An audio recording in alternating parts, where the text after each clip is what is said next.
Baik, saya mulai kuliahnya. Sebelumnya saya minta maaf karena harus online di pertemuan ketujuh ini karena saya ada keperluan mendadak juga. Jadi saya coba di pertemuan online ini bahas secara ringkas ya, singkat aja tentang modul 11 dan modul 12 ini.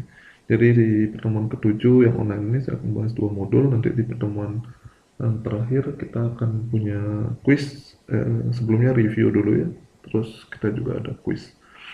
Nah, eh, seperti yang saya sebutkan di sini, saya akan mencoba di sini singkat saja ya, karena pertemuannya online ini kalau saya bahas terlalu lama bakal membosankan.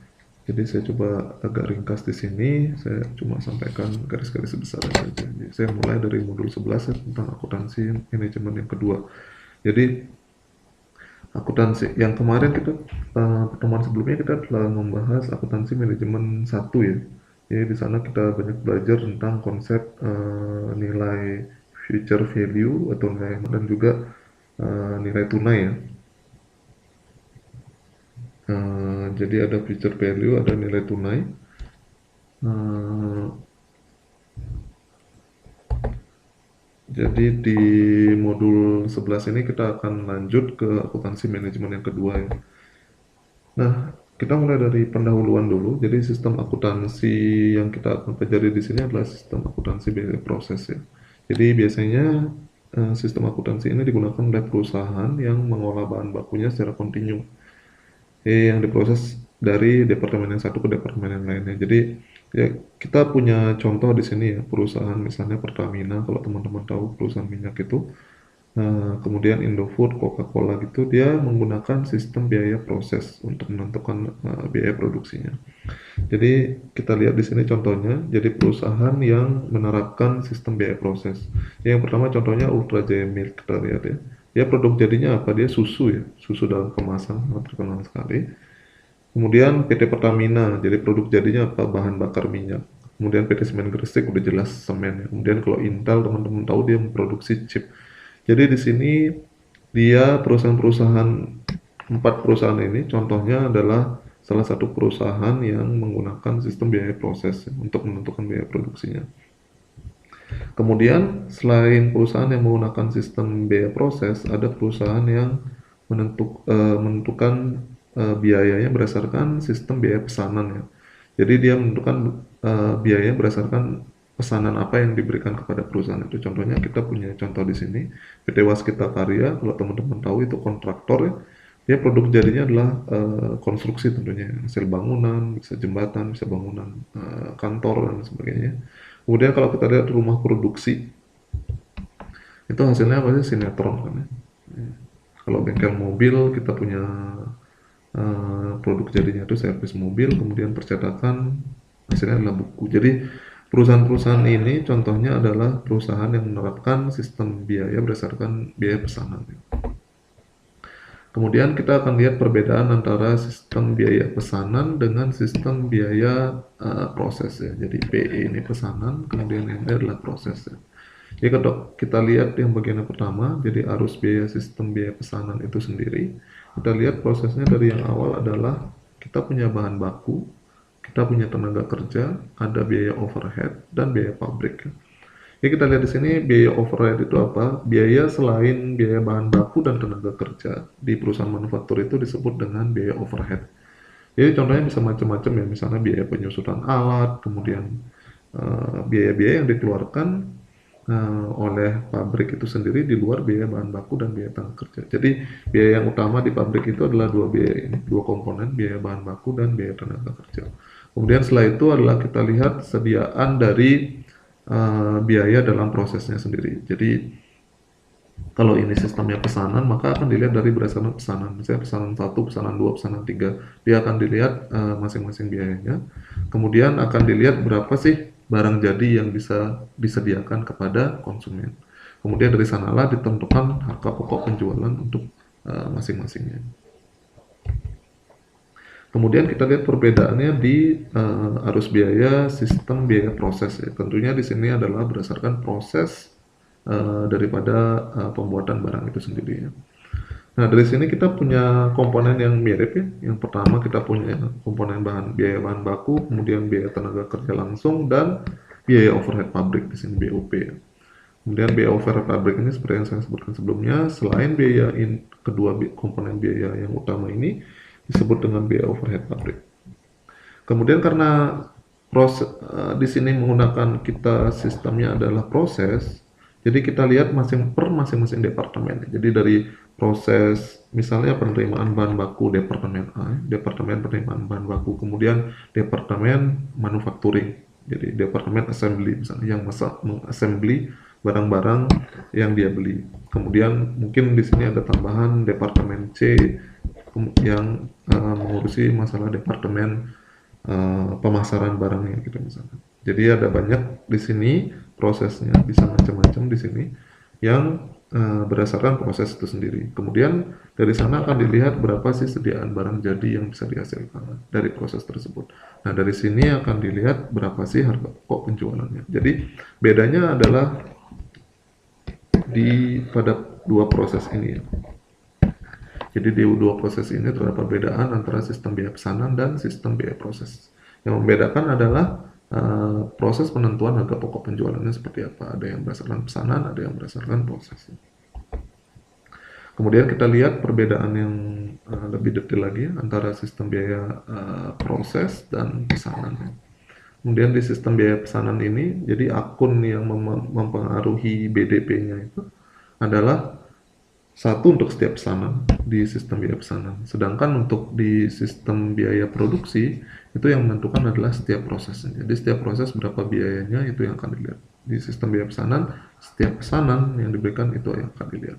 Kemudian kalau kita lihat dokumen yang digunakan di sistem biaya pesanan ini, yang digunakan adalah kartu biaya pesanan ya. Tentunya ini sangat berpengaruh karena kebanyakan harga pokok penjualan ditentukan dengan melihat berapa pesanan, jenis-jenis pesanan. Jadi dokumen yang utama adalah kartu biaya pesanan. Kemudian di sistem biaya produksi ini adalah laporan biaya produksi ya tentunya, karena yang dilihat adalah proses ya. Kemudian untuk penentuan biaya produksi itu sendiri itu ditentukan oleh setiap pesanan di sistem biaya pesanan, dan di sistem biaya produksi adalah per periode ya. Karena dilihat adalah proses, jadi yang dilihat adalah periodenya masing-masing.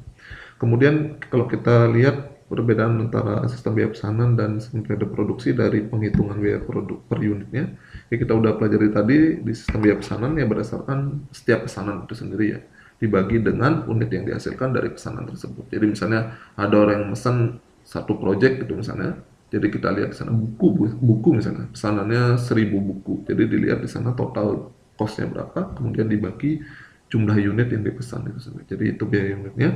Tapi kalau di sistem biaya produksi yang dilihat adalah total biaya produksi selama satu periode akuntansi gitu misalnya. Dalam 1 tahun misalnya itu selesai proyeknya, jadi dilihat di sana selama satu periode itu costnya berapa, kemudian dibagi dengan unit yang dihasilkan pada periode tersebut. Jadi itu perbedaan antara sistem biaya pesanan dengan sistem biaya produksi. Saya kira udah jelas sekali semua. Kemudian ada jenis perusahaan lain ya, jadi perusahaan yang menggunakan kombinasi dari sistem biaya proses dan sistem biaya pesanan itu disebut dengan operation costing ya, sistem biaya operasi. Jadi dia menggunakan sistem hybrid ya, selain kalau teman-teman tahu mobil hybrid itu dia menggunakan selain mesin dari fuel, dari bensin itu sendiri, dia juga menggunakan motor ya untuk menggerakkan mobilnya. Jadi di sini prinsipnya sama. Jadi kalau di operation costing itu sendiri, jadi perusahaan menggunakan kombinasi ya. Jadi dia tidak hanya menggunakan satu biaya proses atau biaya berdasarkan sistem biaya pesanan, tapi dia mengadopsi dua sistem biaya ini. Jadi contohnya yang paling jelas adalah sistem perakitan mobil ya. Jadi di perakitan mobil kita nggak hanya terfokus pada berapa sih jumlah pesanannya gitu, gimana sih prosesnya, tapi dua sistem biaya itu harus kita perhatikan gitu. Jadi pesanannya berapa, prosesnya apa, karena di proses perakitan mobil itu sangat kompleks sekali, dari datangnya barang, kemudian ngerakitnya, kemudian sampai pemasangan seperti itu. Jadi perusahaan contoh yang lainnya adalah proses memproduksi chip ya, itu juga sama kompleksnya seperti perusahaan perakitan mobil. Jadi itu contoh perusahaan yang dinamakan operation costing ya. Kemudian kita sebelumnya sudah belajar tentang sistem akuntansi manajemen yang klasik ya, boleh dibilang konvensional atau sederhana, yang menggunakan apa, buku besar, kemudian di jurnal penyesuaian seperti itu semua ditulis tangan ya. Nah, kita akan melihat di sini sekarang tentang akuntansi untuk manajemen modern ya. Jadi udah semakin modern karena seiring dengan perkembangan daripada teknologi informatika itu sendiri. Jadi ada yang namanya konsep just in time system ya atau activity based costing ya. Jadi kita lihat yang pertama untuk just in time processing di sini.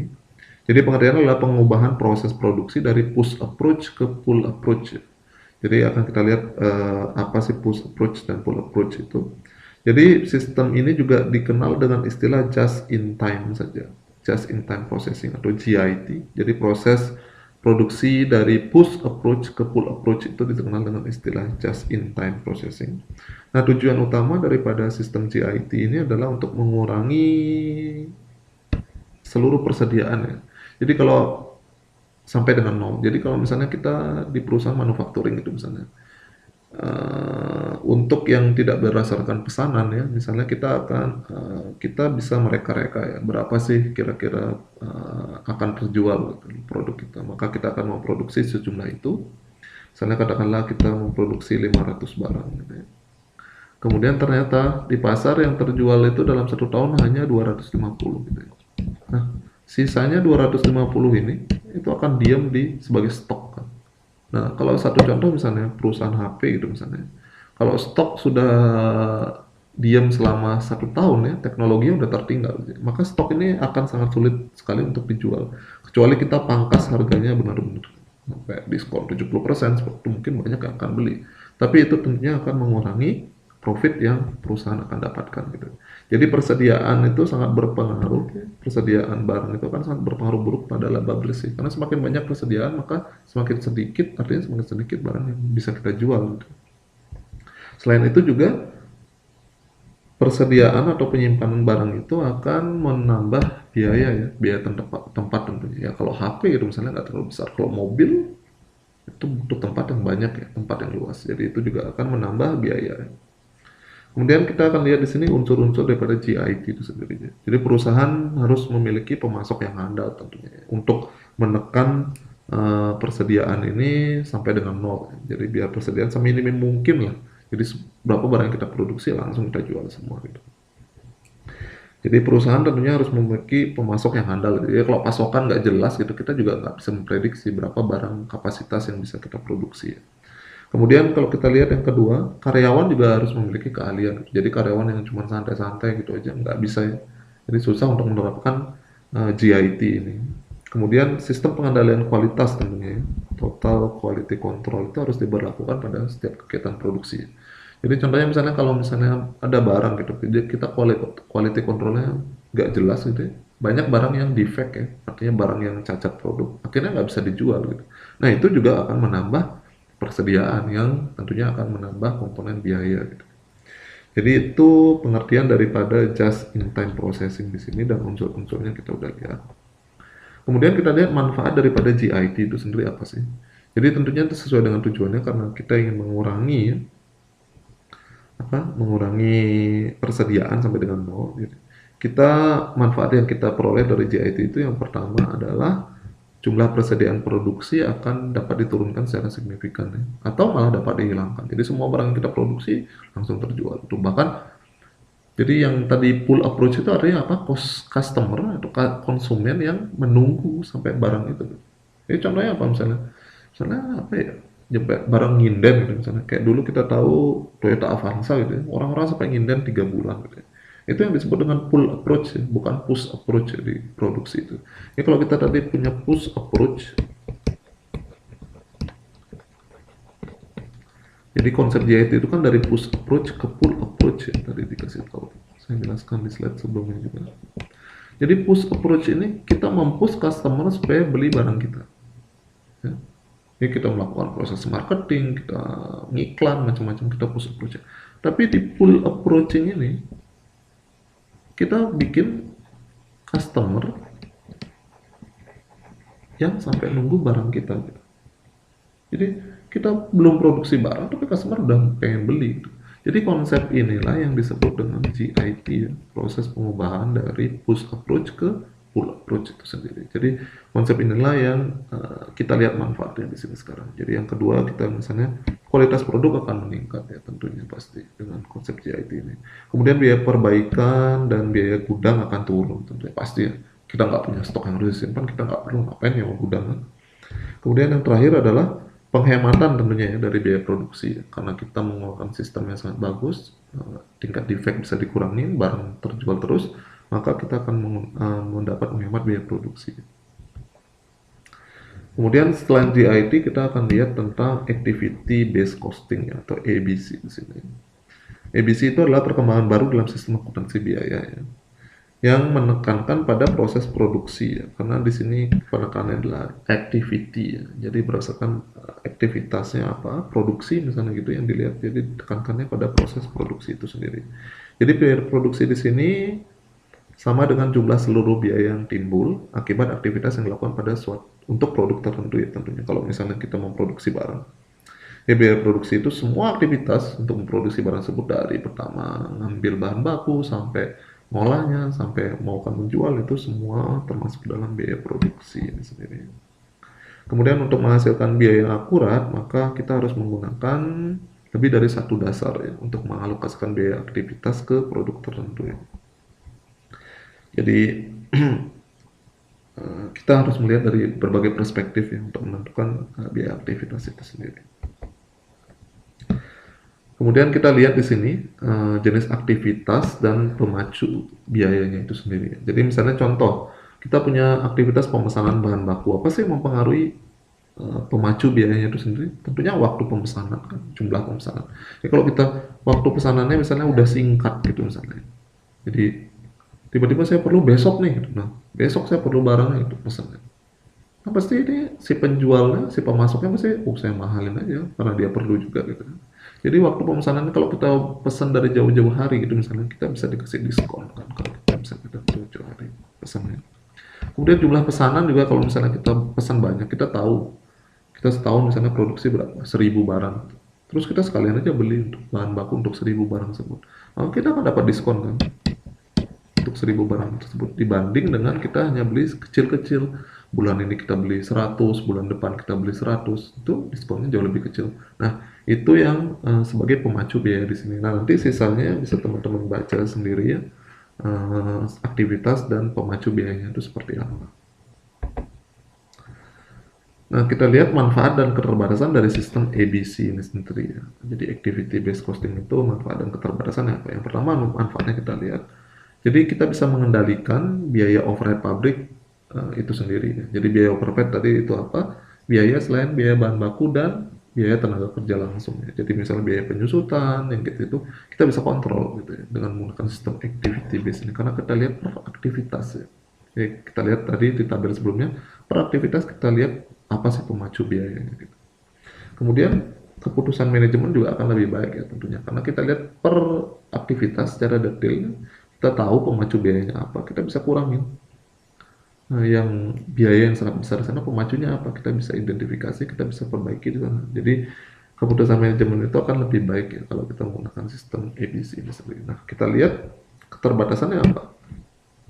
Biaya untuk memperoleh data biaya yang diperlukan untuk sistem ABC ini relatif mahal. Jadi kalau kita lihat tadi tabel ada banyak kan. Aktivitinya apa, terus kita pemacunya apa. Jadi untuk mengidentifikasi satu-satu itu butuh biaya yang mahal tentunya. Nggak murah untuk mengidentifikasi secara detail. Nah yang kedua kita lihat sistem ABC ini tidak menghilangkan kebijakan dan pembenahan biaya overhead gitu ya.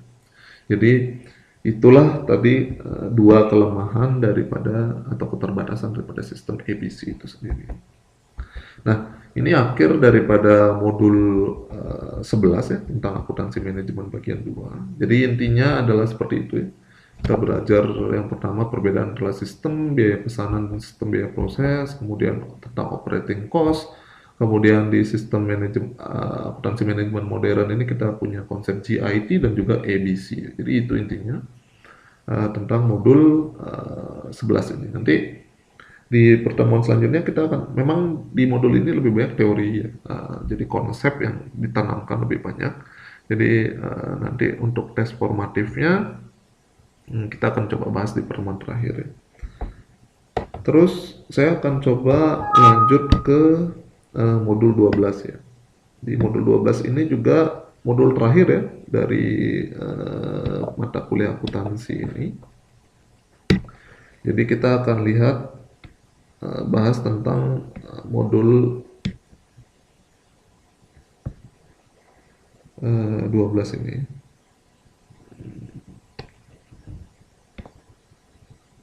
Jadi modul 12 ini akan berbicara banyak membahas tentang sistem informasi akuntansi itu sendiri seperti apa. Jadi kalau teman-teman lihat modulnya juga ya banyak theoretical ya. Jadi teman-teman harus baca kalau pengen tahu secara detail ini. Saya akan menjelaskan garis besarnya saja di modul 12 ini. Modul terakhir, jadi minggu depan atau di pertemuan terakhir kita akan bahas review ya semuanya secara global. Kemudian kita akan bahas, kalau ada waktu kita akan bahas tugas dan juga beberapa tes formatif, dan saya alokasikan nanti minggu depan mungkin 1 jam untuk review, dan 1 jamnya lagi kita akan quiz ya. Jadi tolong dipersiapkan kuisnya itu dari pertemuan pertama sampai terakhir ya. Jadi saya nggak akan keluarkan soal yang detail-detail sekali, susah ya. Tapi dari PR yang saya berikan, kemudian beberapa tes formatif itu mungkin akan menjadi bahan kuis saya. Jadi PR-nya dan juga beberapa tes formatif mungkin dilihat ya. Nah, itu tentang nanti minggu depannya. Kemudian kita coba akan bahas tentang modul 12 ini. Di sini kita akan belajar yang pertama adalah prinsip-prinsip daripada sistem informasi akuntansi itu. Jadi udah jelas ya. Jadi prinsipnya pasti efektivitas yang pertama, efektivitas biaya. Kemudian output manfaat yang akan kita peroleh dari sistem informasi akuntansi ini apa sih?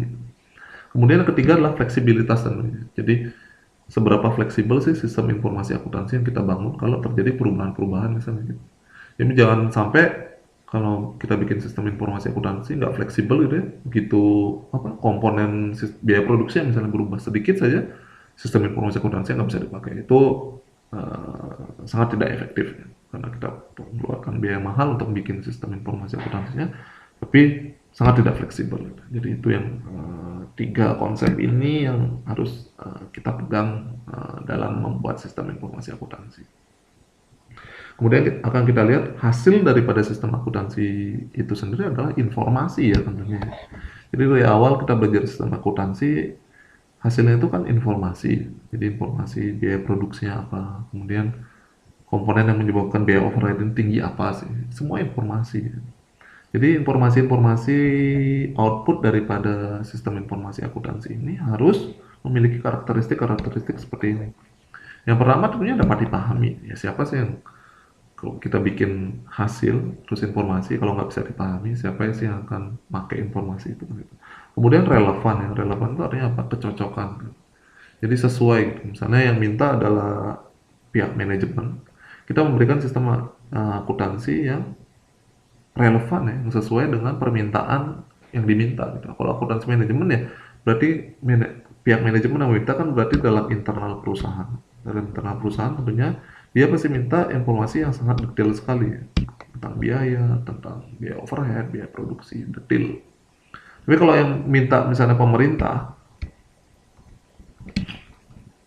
ya kita nggak usah terlalu detail, mendetail tentang komponen-komponen detail masih biaya produksi dan sebagainya. Jadi secara global saja. Kemudian andal pastinya, kemudian tepat waktu pastilah. Kalau diminta kapan ya serahkan pada saat itu. Sama teman-teman, saya minta ngumpulin PR tanggal berapa gitu ya. Ya tanggal segitu dikumpulin ya, jangan sampai telat ya. Kemudian yang paling penting adalah akurat ya. Jadi data-data yang kita berikan itu akurat. Jadi kalau data yang salah ya nanti pihak manajemen akan salah mengambil keputusan. Kemudian kita lihat analisis sistemnya. Jadi dari survei gitu ya, kita lihat keputusan-keputusan apa saja sih. Jadi untuk menganalisis sistem akuntansi ini, yang pertama bisa kita lakukan adalah dengan cara survei ya. Jadi kita lihat keputusan-keputusan apa saja sih yang akan diambil oleh mereka gitu, untuk menentukan kayak gimana sih sistem akuntansi yang harus kita bikin. Yang kedua adalah informasi yang diperlukan untuk pengambilan keputusan itu sendiri, seperti apa informasinya. Nah, kalau nggak gitu, tidak akan relevan kan sistem akuntansi yang kita bikin. Kemudian yang ketiga adalah sumber dan catatan yang menyediakan informasi yang dibutuhkan. Itu juga sangat penting, survei terhadap itu. Kemudian survei terhadap prosedur yang diperlukan untuk mengumpulkan dan melaporkan data itu sendiri, kita harus survei dulu ya. Jadi setelah kita survei, kita dapat bandingkan mana sih prosedur yang paling efektif gitu, misalnya untuk mengumpulkan dan melaporkan data itu sendiri. Jadi tujuan dari analisis ini adalah untuk menentukan informasi yang dibutuhkan sebagai dasar pengembalian keputusan dalam rangka mencapai tujuan organisasi itu sendiri. Jadi itu tujuan daripada analisis sistem informasi akuntansi. Jadi proses yang pertama kita perlu analisis. Analisis caranya dengan apa ya? Cara survei tentunya. Ya, apa sih yang perlu kita survei? Ini komponen-komponennya seperti itu. Kemudian tahap yang kedua adalah tahap perancangan daripada sistem akuntansi itu sendiri. Jadi yang pertama kita harus rancang formulir atau dokumen-dokumen yang diperlukan seperti apa sih. Kemudian metode dan prosedur adalah kita survei tadi. Mana sih yang cocok kita pakai. Kemudian uraian kerjanya seperti apa, urutan kerjanya, prosedur kerjanya seperti apa, itu harus kita tentukan dulu. Kita harus rancang dulu. Kemudian menyatukan pengendalian ya. Jadi dari sistem yang tadi kita harus kendalikan juga ya, kita harus kontrol. Jadi bagian-bagian mana yang harus kita kontrol itu harus kita rancang juga. Kemudian penyusunan format laporan ya, ini yang paling penting ya. Jadi laporannya seperti apa, misalnya ke pihak manajemen laporannya seperti apa, kemudian ke pemerintah format laporannya kan beda-beda ya. Jadi itu harus kita rancang juga, dan kita harus pilih peralatan yang dibutuhkan untuk mengumpulkan data, kemudian untuk misalnya melakukan proses pencatatan seperti itu, apa sih alat bahan yang kita perlukan gitu. Itu yang perlu kita rancang juga di sini. Kemudian tahap yang ketiga adalah implementasi ya. Jadi setelah kita survei, analisis, kemudian kita rancang, kemudian kita implementasikan sistem informasi akuntansi itu sendiri. Jadi kita lihat di sini implementasinya dimulai dari pemasangan sistem itu sendiri. Jadi, kalau sistem kayak komputer ya kita pasang. Kalau misalnya buku-buku ya kita taruh bukunya di mana gitu, di tempat-tempat proses biaya produksi itu sendiri. Kemudian kita operasikan ya sistem yang kita rancang, dan kita supervisi. Harus ya, kita cek di mana komponen-komponen yang nggak sesuai gitu. Terus kita uji tentunya di bagian yang terakhir. Kemudian setelah diimplementasi harus ada tindak lanjut ya tentunya. Jadi setelah kita implementasikan kita perlu evaluasi ya ibaratnya. Jadi kita pantau kekurangan dan kelemahan dari sistem akuntansi itu seperti apa. Ya dari kekurangan itu akan kita bisa improve ya ke depannya sistem informasi ini. Kemudian efektivitas daripada sistem ini juga harus kita bandingkan dengan rancangan kita. Kita rancang misalnya, harusnya sekian segini nih efektivitasnya, tapi setelah kita implementasi ternyata nggak sesuai harapan. Nah, kita harus analisis itu juga ya, kenapa. Kemudian dari hasil evaluasi ini kita dapat tentukan daur hidup dan juga siklus daripada akuntansi itu sendiri seperti apa. Kemudian yang kelima, komponen yang perlu kita pertimbangkan juga adalah sistemnya. Sistemnya bisa manual, bisa komputer gitu. Jadi kalau manual ya kita bisa catat dengan tangan, kemudian kita bikin buku jurnal seperti yang kita bahas sebelumnya. Tapi kalau misalnya kita ada duit sedikit, kita mau yang lebih elegan, kita bisa terapkan sistem komputer ya. Jadi kita bisa bikin program untuk masukkan buku jurnal ini, buku besar, kita bikin programnya, jadi kita tinggal masukkan. Jadi ini sekarang sistem akuntansi modern itu lebih banyak mengarah ke sini.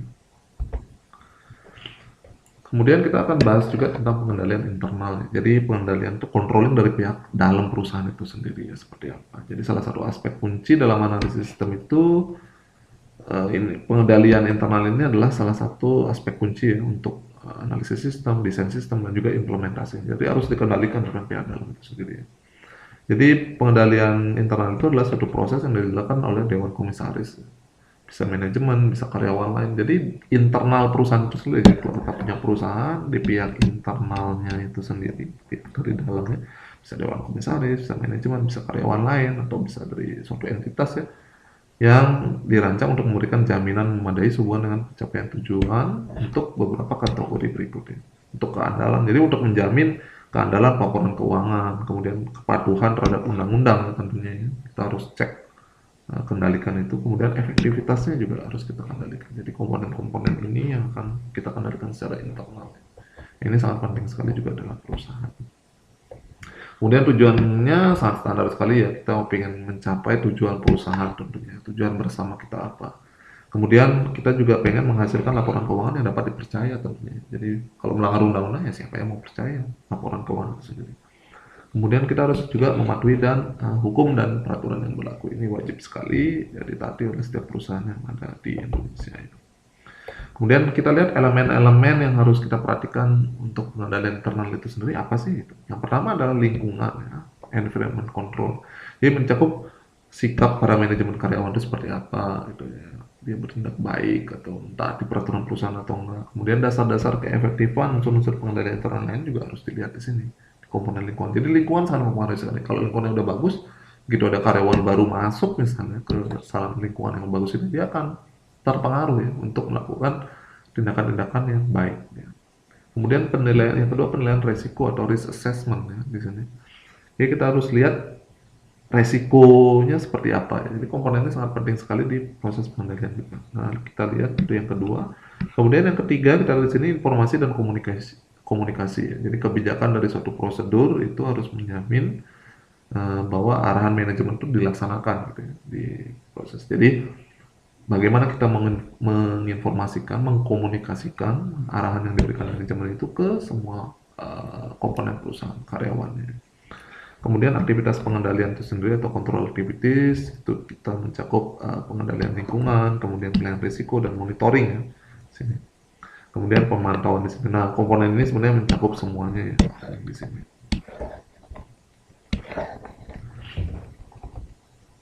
Nah, itu sekilas banget ya tentang modul 12 ini. Jadi mungkin itu secara sekilas gambaran umum ya tentang modul 11 tadi yang pertama saya udah bahas, kemudian modul 12 tentang sistem informasi akuntansi yang sangat brief sekali ya, sangat gambaran kasar sekali yang saya berikan.